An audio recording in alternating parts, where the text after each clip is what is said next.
Stop scrolling. Because if you want to stop living on autopilot and start owning your power, this is where it begins. I'm not talking about fairy dust and feel-good quotes. I'm talking about non-negotiables. 10 habits that will either sharpen you or sabotage you. You want confidence? Build it. You want peace? Protect it. You want respect? Command it. Every woman who walks in strength didn't stumble there. She trained for it. And the training starts with the stuff you do every single day. Not once a week, not when life is calm. Daily. Repeated. Relentless. So don't wait for permission. Don't wait for motivation. You need discipline. You need fire. And these 10 habits, they're the spark. You know what separates the women who run the day from the ones getting run over by it? It's not luck. It's not talent. It's how that first hour when your eyes crack open, that's not just a routine, that's your battlefield. Because the moment you wake up, the world starts pulling at you. Notifications, emails, problems, people, everything and everyone wants your attention. And if you hand it over too soon, you're done before you even get started. This is about protecting your morning like it's sacred, because it is. That first hour is your launch pad, your shield, your mental armor. If you roll out of bed straight into someone else's agenda, you're giving your peace away. You're saying, here, take my clarity, take my focus, take my energy. And you wonder why the day feels heavy, why you feel behind before you even start. It's not mystery, it's mechanical. So here's the truth. You've got to stop waking up reacting. Stop grabbing your phone like it's oxygen. You think checking messages is productive, but really it's a digital leash. You're letting other people's needs hijack your mind before you even ask yourself what you need. You can't build a powerful day on mental clutter. And you don't need a perfect morning routine. You just need a protected one. A space that's yours. And I don't care what you do in that space. It could be journaling. It could be sitting in silence.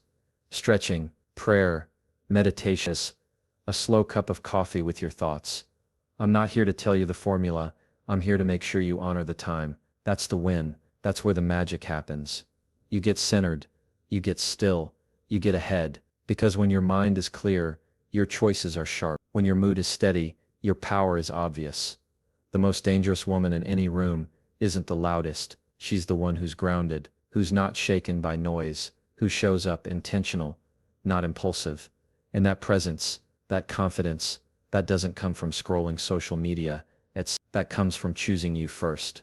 From stacking wins before the sun even rises. And here's the part no one talks about. Your morning is a mirror. It reflects how much you actually respect yourself. If you treat your time like it's cheap, don't be surprised when people do the same. But when you start the day like a CEO, disciplined, quiet, precise, everything shifts. Your decisions get bolder, your reactions get calmer, your goals stop being dreams, and start looking like plans. It's not about having more hours, it's about owning the first one. Because once you dominate that, you carry the momentum. The discipline bleeds into your work, your relationships, your self-respect. That ripple, that's where your next level begins. So let everyone else rush. Let them chase. Let them drown in their notifications. You move different. You rise slow. You rise strong. You start the day on your terms. Because this isn't about being better than anyone else. It's about finally being better than the version of you that settled, that snoozed the alarm, that kept living on repeat. Enough of that. Time to lock in. Time to wake up with purpose, not panic. Time to lead, not follow. Time to stop surviving your mornings and start owning them. That hour is your foundation. Guard it, feed it, respect it. Because if you can command your morning, you can command anything. Every woman has a line, but not every woman enforces it. And that's where the chaos creeps in. People don't disrespect you because they're evil. Most of them just test what they can get away with. And if your boundaries are loose, blurry, or just plain silent, guess what they will take from you? Your time, your energy, your peace, piece by piece, until you're left wondering, why am I so drained? The answer isn't out there. It's in the mirror. You teach people how to treat you by what you allow every single day, not once a year, not when things blow up, daily. Because boundaries are not big, dramatic speeches, they're quiet decisions made over and over again. It's the no you say even when your voice shakes. It's the silence you hold when someone expects you to explain yourself again and again. It's the step back you take when someone crosses a line you already drew. But here's the problem: too many women confuse kindness with overextending. They think being nice means being available 24/7, saying yes to everything, apologizing for just existing. No, That's not kindness. That's self-abandonment dressed up in people-pleasing, and it's robbing you of your power. You can be compassionate and still have walls. You can love people and still say that doesn't work for me. You can care deeply and still protect your peace like it's oxygen. Because guess what? If you don't, no one will do it for you. They will keep taking, not because they hate you but because you let them. A woman who sets boundaries clearly and consistently, she's not rude, she's respected. People might not like it. Good. Boundaries aren't for them. They're your internal guardrails that say this is how I expect to be treated. This is what I will no longer tolerate. And if that shakes a few relationships, let it. What you lose in fake connections, you gain in self-respect. Some of the most powerful moments in your day will be the quiet ones where you choose not to explain, not to overextend, not to say yes when your body is screaming no. That's the daily practice, and it's not always pretty. Sometimes it feels lonely, sometimes it feels selfish, but that's just your old programming dying. The people pleaser in you gasping for one last hit of approval. Let it die, because on the other side is a woman who no longer waits for validation to do what's right for her. You're not here to be liked, you're here to live fully. And living fully means protecting the space around you like it matters. Because it does. Your peace isn't a luxury, it's a necessity. Your energy isn't bottomless, it's precious. And your time, don't even play with that. That's the one thing you never get back. So stop giving it to people who wouldn't cross the street for you. This is your permission slip to take your power back, to stop shrinking, to stop smiling when something hurts, to stop bending over backwards and then wondering why your back aches. You don't owe anyone access to you. Just because they ask nicely, access is earned. And if someone gets mad when you draw a boundary, that was never respect, it was control. Be done with that. So start today, one small step. Say no without a paragraph. Leave a text on read without guilt. Cancel something that drains you. Block, delete, walk away without a show. That's what strength looks like. Quiet, direct, unshakable. You do that enough days in a row, and suddenly people start treating you different. Not because they changed, but because you did. Boundaries aren't barriers, they're bridges to your best life. So build them strong, build them daily, and watch your world transform. Not because you fought harder, but because you finally stopped fighting yourself. Your body is not the problem. Your body is the solution. The problem is, you've been taught to ignore it, punish it, or compare it. But let's get real. If your body doesn't work, nothing else does. You can't show up confident, focused, and grounded if you're constantly tired, foggy, or running on fumes. And this isn't about looking like a fitness model or counting every calorie. This is about fueling your power, because every single day your body is either becoming your biggest asset or your heaviest anchor, and you get to choose. What you put into your body isn't just food, it's information, it's instruction, it's telling your system how to perform, how to recover, how to focus, how to feel. You eat junk, you feel like junk, you move like junk, you think like junk, and suddenly it's not just physical anymore. It bleeds into your mood, your patience, your relationships, your grind. You can't show up strong when your insides are on empty. And then there's movement, not punishment, not guilt-driven workouts because you had dessert last night. I'm talking about movement that builds you, that wakes your system up, that shakes off the anxiety, the frustration, the stagnation. You want to shift your mindset? Move your body, walk, stretch, lift, dance, sweat. Do something that reminds you you're alive and in control. That energy you're chasing in coffee cups and sugar highs, it's already inside you, you just need to unlock it. Let's talk about that. Because too many women wear exhaustion like a badge of honor, like running yourself into the ground proves your worth. No, it doesn't. It proves you forgot that you're human, that your nervous system needs repair. That recovery isn't weakness, it's strategy. You can't hustle your way through burnout, you'll break, and when you break, everything you're carrying breaks with you. So sleep, breathe, say no, log off, reclaim the silence your body is begging for. This isn't vanity, it's vitality. You don't eat well and move daily and rest hard because you're trying to impress the world. You do it because you're a leader, because people count on you, because you count on you. And when your body is strong, your mind sharpens, your emotions settle, your decisions get cleaner. You become the kind of woman who doesn't just survive chaos, she commands through it. You don't need a gym membership, you don't need a 90-day plan, you need consistency. You need the mindset that says my body matters because I matter. So start simple. Eat whole foods that make you feel alive. Drink water like it's your job. Move your body for 20 minutes and watch your confidence go through the roof. Go to bed without your phone and see how your mornings shift. These aren't small things. They're life-altering when done daily. And listen, No one's coming to save you from that sluggish, burned out, rundown version of yourself. That's on you. But that's not a burden, that's power. Because if it's on you, it means you get to change it. Starting today, starting now. One meal, one walk, one earlier bedtime. Stack the habits, build the momentum. Watch your entire world level up. Not because you're working harder, but because you're operating from a place of health, not hustle. So protect your body like it's a gift. Because it's not just what carries you through the day. It's what creates the day. Every step you take, every breath you manage, every choice you make is shaping your energy, your presence, your reality. You want to be unstoppable. Start with the machine that carries your mission. Take care of it, and it will take care of everything else.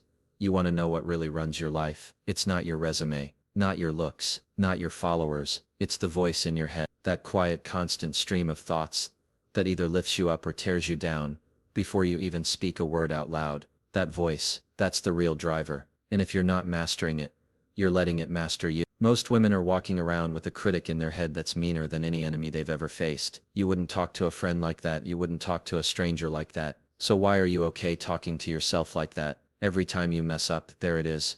Stupid, not good enough. Who do you think you are? That's not tough love. That's mental sabotage. And it's not just hurting your mood. It's dictating your decisions. You're not applying, not speaking up, not taking that risk, not trusting your instincts. Why? Because that voice already convinced you that you'll fail. Let's call it what it is. Mental conditioning. And if you don't interrupt it, it becomes your truth. But here's the kicker.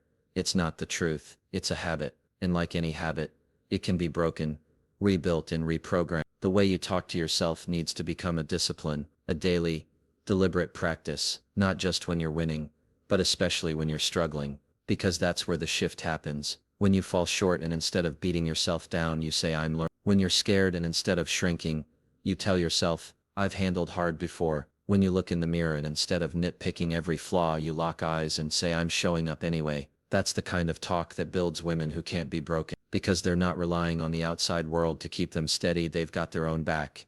And let's get one thing straight. Positive self-talk doesn't mean lying to yourself. It means speaking truth with power. You don't say everything's perfect. You say I can handle it even when it's not. You don't pretend you're fearless. You say fear doesn't run the show, I do. You don't wait to feel confident. You speak confidence until your body catches up. That's how you rewire the story. You've got to become your own loud, clear and present. You need to hear yourself say, we don't quit. We keep showing up. We protect our peace. Because if you're not speaking life over yourself every day, you're leaving the door wide open for every doubt, every insult, every outside voice to fill that space, and they will. Think about how many decisions in your day are shaped by fear, insecurity, or that inner narrative of not being enough. Now imagine flipping that script. Imagine waking up and hearing, let's go, this day doesn't own me, I own. Imagine walking into the room with the mindset, I belong here. Imagine failing and still saying, this doesn't define me. That's not arrogance, that's alignment with your worth, with your growth, with your power. And look, some days it's gonna feel like you're just repeating words that don't stick. Do it anyway. The same way you train your body through repetition, you train your mind the same way. Words become thoughts, thoughts become beliefs, beliefs become actions, and actions, that's where your life lives. No more calling yourself names in the mirror, no more joking about your flaws like it's cute, no more acting like shrinking is humility. That's not humble, that's harmful. You don't have to be perfect to talk to yourself with respect. You just have to decide that you're worth the effort, and then you back it up, daily, loudly, unapologetically. So write it down, say it out loud, repeat it when you feel like quitting. Because if you can flip that voice in your head from enemy to ally, there's not a room you can't walk into, not a challenge you can't face, not a dream you can't chase. The voice in your head, that's your weapon. Sharpen it, aim it, use it, and watch what happens when you finally speak like the woman you were born to be. You want to grow, you want to stop repeating the same cycles over and over like your life's stuck on loop. Then you've got to stop ending your day like it's just over. It's not over, it's informing the next one. That final hour before you crash isn't for scrolling, numbing out, or running from your own thoughts. It's the check-in, the audit, the mirror. And the women who rise the fastest are the ones who look themselves dead in the eye every night and ask, what did I build today? Most people live on repeat. Wake up, grind, stress, crash, repeat, and they wonder why nothing changes, why they keep attracting the same kind of mess, why they're exhausted but not fulfilled. It's because they're not learning, they're not pausing, they're not reflecting, they're surviving the day, not owning it. And here's the truth. You can't grow through what you refuse to. You can't master your life if you're too scared to sit in your own silence. Reflection is where your power multiplies. You don't need to write an essay or meditate for an hour. You just need to be honest. What did I give my energy to? Did I speak up when I needed to? Did I fold where I should have stood tall? What did I avoid that I need to confront tomorrow? This isn't guilt. This isn't shame. This is strategy. This is the kind of mental clarity that builds unstoppable momentum. Because now you're not just reacting, you're adjusting. You can't fix what you don't track. You can't rise if you don't review. And you definitely can't claim your future if you're afraid of your patterns. So stop just letting the day end. Close it with purpose. Sit down and break it down. Where were you proud? Where did you fall off? What's the lesson? Take it, apply it, use it. Because every lesson you don't learn today becomes a test you repeat tomorrow. That's how life works. And if you keep dodging those lessons, they're going to show up again louder and heavier. The women who are evolving the fastest are not the ones doing the most, they're the ones reflecting the most. They're looking back, not to dwell but to redirect. They're cleaning up their decisions. They're choosing better responses. They're not perfect. They're aware, and that awareness, that's what most people are missing. They just want change without checking themselves, growth without friction, results without accountability. But you move different. You sit in it, you feel it, you write it, you own it, and then you release. Because the beauty of reflection is this: it gives you freedom. When you understand your own actions, your own patterns, your own mindset, you're not a prisoner of them anymore. You're the architect. You see where you're slipping and you build better. That's the power of a woman who doesn't just go through life. She tracks it. So tonight, before you hit the pillow, ask yourself the hard stuff. What did I allow that I shouldn't have? What did I avoid that I need to face tomorrow? Did I water my mind, my body, my boundary, or did I let the noise win again? And if the answers aren't pretty, good. Now you've got something to work with, something real, something you can actually change. This is where you turn chaos into clarity, regret into redirection, confusion into conviction. Because the day wasn't a waste unless you let it be. Even the worst day has data. Even the hard moments have lessons. And if you harvest those lessons daily, you will grow at a speed that shocks even you. This is about discipline, about ending the day on your terms, about refusing to let 24 hours just slip through your fingers without asking, did I lead? Did I align? Did I rise? And if not, cool. Tomorrow is coming, but you don't get a better tomorrow by accident. You get it by reflecting on today and showing up different. So stop scrolling, stop escaping, sit with yourself, and don't just count the hours. Make them count, because when you get in the habit of closing every day with reflection, you don't just grow, you elevate, and nobody can stop a woman who rises every day with fire and ends it with wisdom. This isn't about being perfect, this is about being intentional, about choosing every single day to show up with power, purpose, and presence. These habits, they're not tips, they're tools. Tools that build the kind of woman who doesn't break when life gets loud. She levels up. A woman who protects her peace like it's gold, who trains her mind like a muscle, who fuels her body like a machine, who speaks life over herself when no one else does, and who ends every single day not with regret, but with reflection. This isn't about doing more, it's about becoming more. Becoming the woman who doesn't chase validation, because she knows her worth. The woman who doesn't shrink in rooms, who doesn't apologize for taking up space, who leads herself so fiercely that everyone else has no choice but to fall in line, or fall off. These habits aren't just daily rituals, they're a declaration that says I know who I am, and I know where I'm going. So start now, not next week, not when you feel ready, now. Build these habits in silence, master them in private. Let the results speak loud in every room you walk into, because once you start living like this fully, boldly, daily, there's no going back, only forward, only higher, only stronger.